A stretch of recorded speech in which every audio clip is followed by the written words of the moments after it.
Thank you very much. Good afternoon, ladies and gentlemen. Sorry you had to listen to my full CV before I give my presentation. I'd like to thank the organisers first for inviting me and giving me the opportunity to talk to you. Very nice to be back in Malaysia, where I spend a lot of time, and very happy to meet old friends and make new ones. I've got 10-15 minutes to give a 45-minute presentation. I'll do my best. I was asked to talk about some of the work I do here in Malaysia, which extends back many years. And it's really to do with many of the themes that have been presented today.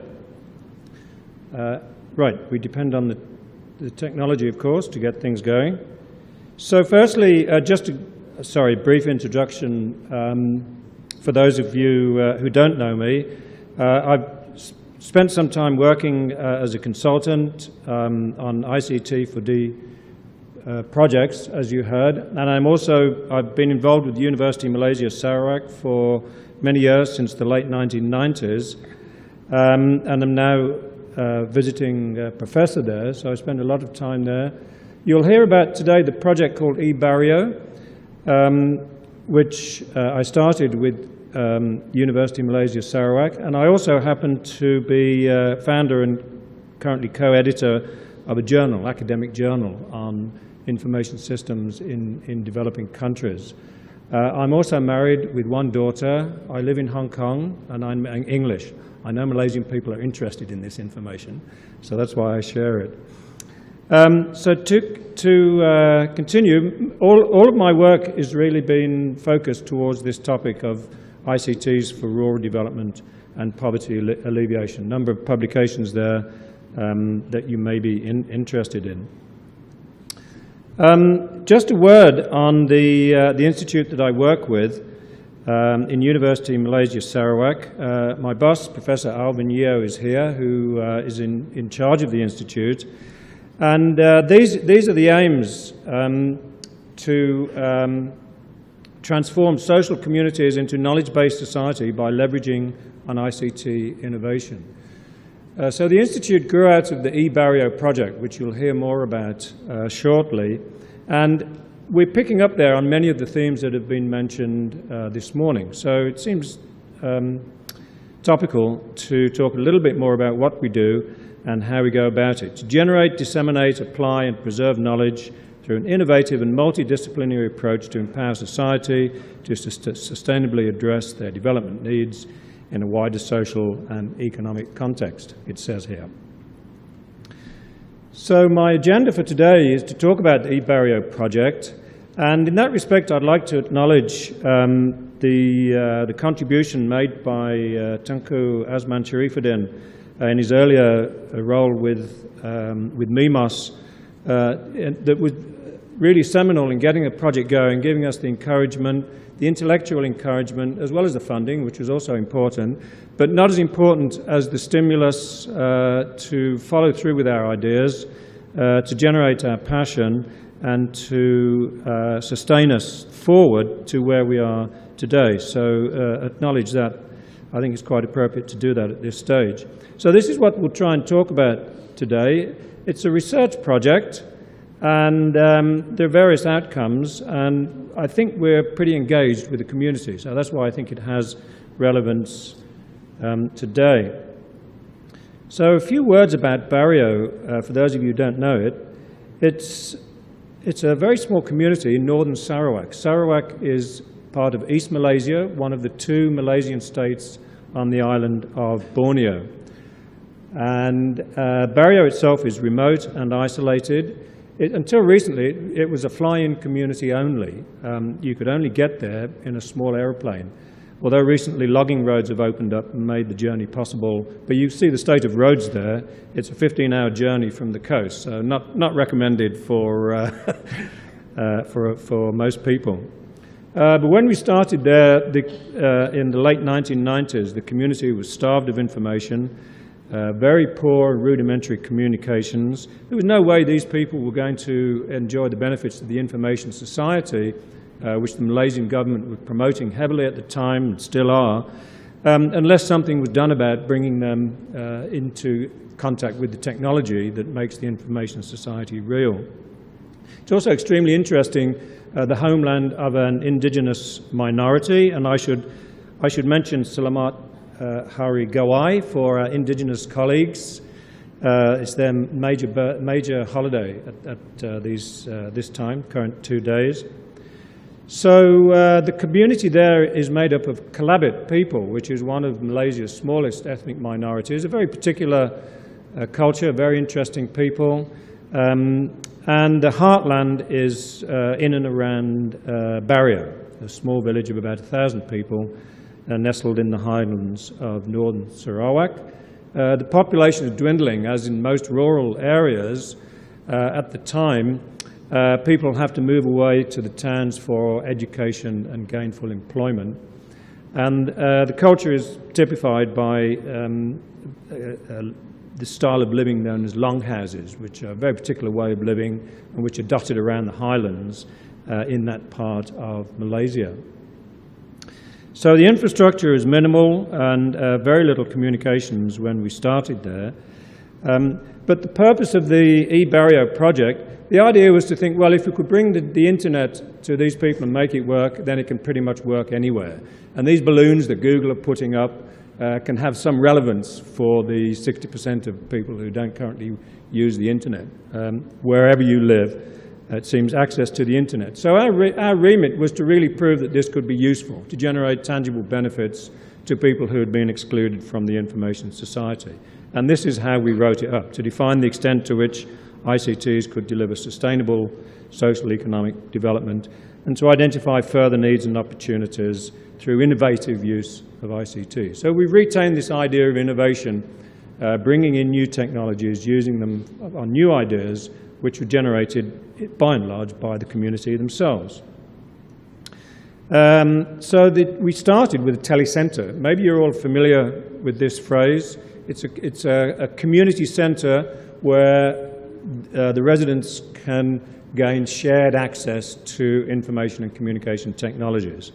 So we set up a telecentre in Barrio, and that started when I was working with Unimas.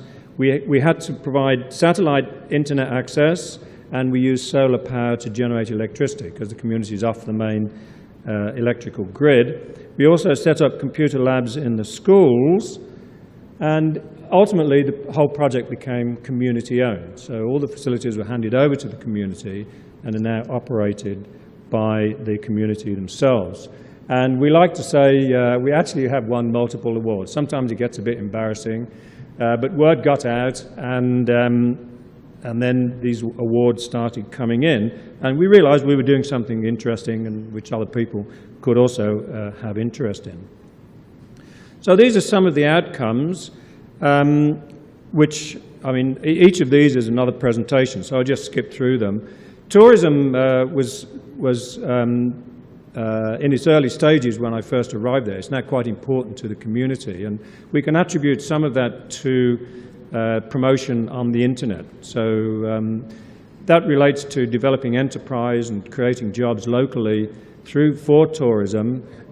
It's in the form of homestays and trekking in the highlands. So it stimulates jobs, interestingly, which women do, which is kind of nice. And it creates employment and brings a greater share of tourism revenue to the people who actually provide the experience.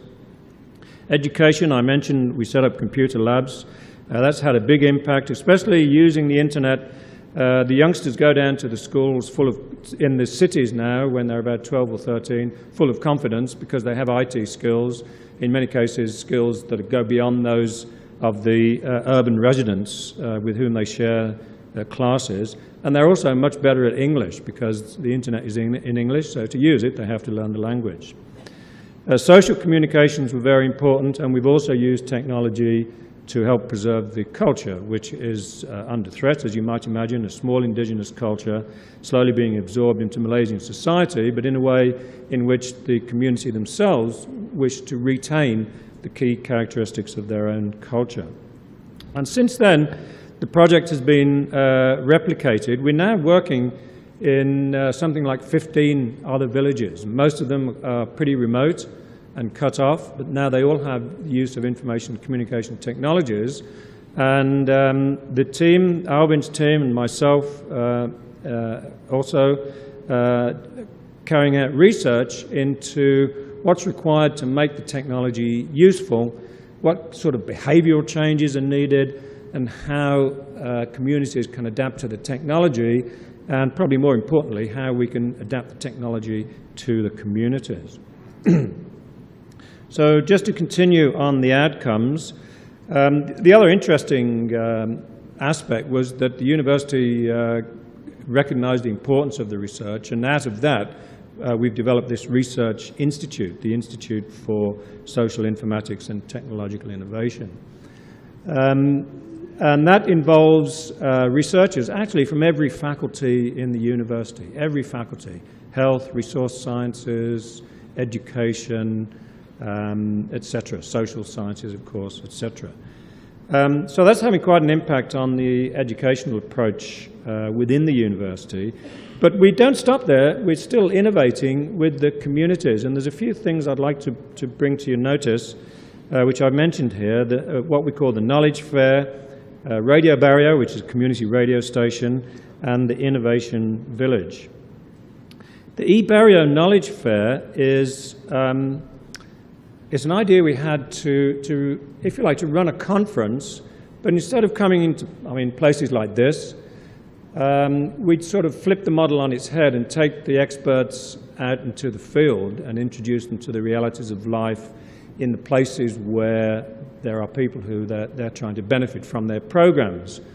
The observation came, I guess we've all done it. You go to conferences, talk about poverty and rural development, but there are no poor people in the room, there are no farmers there. So we really wanted to flip that model on its head. And we didn't call it a conference because we wanted to flip the conferencing model on its head, typified by one person on the stage and everybody else listening. I talk for 45 minutes, and if you're lucky, you get 5 minutes Q&A or not. The idea of an unconference is really to say, well, there's much more knowledge in the room than there is on the stage at any one time. So the challenge is, how do you mobilize that knowledge from amongst people like yourselves? And we wanted to go to the community and surface their knowledge so that we could blend it with ours and make good use of the technology towards the development aspirations of the community. So at the eBarrio Knowledge Fair, we've done it 4 times now, every other year since 2007. The academics come up and the bureaucrats and the development professionals, and the academics who are doing the research, they get 5 or 10 minutes to tell their story. And then the 45 minutes is turned over to the community, the residents who interact with what the academics are saying, draw consensus on the kind of problems that they should be doing, surface the knowledge that we need as academics to help understand their problems so that we can deliver solutions using technology. The next one is in 2015. Next year, we're working in conjunction with a major conference in ICTD, which is kind of interesting. And we developed this sort of rolling agenda whereby we surface problems one year and then the academics go back the next time and deliver the solutions. So that's the knowledge fair. Sorry, did I skip that slide? I actually have a movie, if we've got time, and if the technology will work. It's about 4 minutes. Can we do that? Yes? No? I hear yes. So if the technicians can set up the movie, maybe we can enjoy that, give you more of a flavor of how we work with the community during the knowledge fair.